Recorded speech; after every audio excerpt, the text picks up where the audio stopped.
I'm going to be talking about general maintenance on your Fluidesign single. How do we keep the surface really glossy throughout its lifetime? The first thing and most important thing is after every row you want to wash your boat with fresh water. This will help take away some of the minerals from the water in which you row, some of the salt water, and it just helps keep that shininess on the boat. Now, every week you want to wash the boat with soap and water.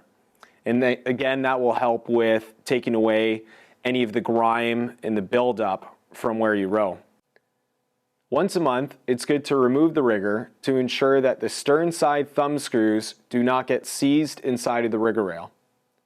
To remove the rigger, you need a 7/16 wrench to loosen up the stern side screws. Once the stern thumb screws are loosened, the rigger can be removed from the rails, and it's important that the bow side screws are not touched.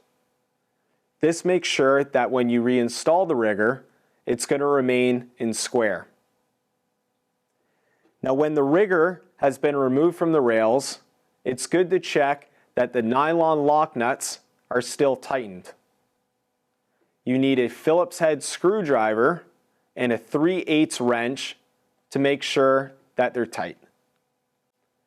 It's important that this is checked to avoid the rails from shifting while you row and enlarging the mounting holes. Next, we'll take a look at the seat. We'll clean up the seat tracks, make sure that there is nothing that's building up in the seat tracks that's going to damage the wheels. And then we're going to check the wheels to make sure that they're running smoothly. Generally speaking, if there's no noise coming from the wheels, it means that the bearings are still intact.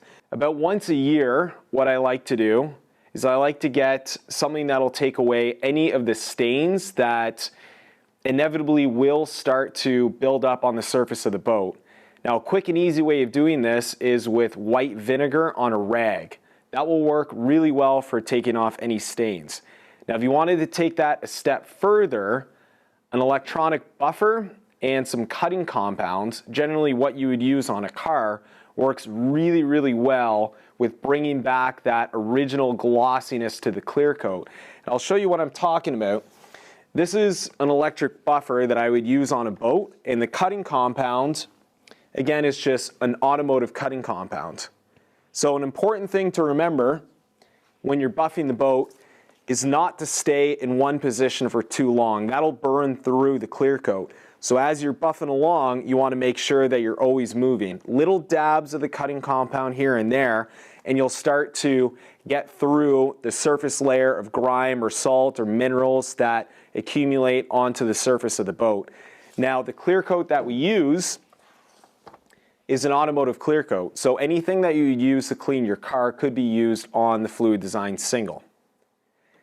At the end of the year, especially if you're in salt water, it's good to remove all of the stainless steel hardware and reapply an anti-seize cream.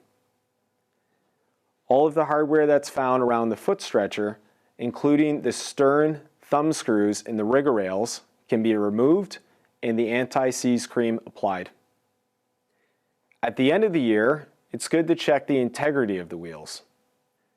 When you remove the seat from the tracks and you're checking the wheels, the sound a wheel will make when the bearings are shot will sound a little like this. Now, it's good to also check to see if the wheels have any cracks. If the seat, the wheels, and the tracks are all in good condition, it should be a very smooth ride when you're on the water.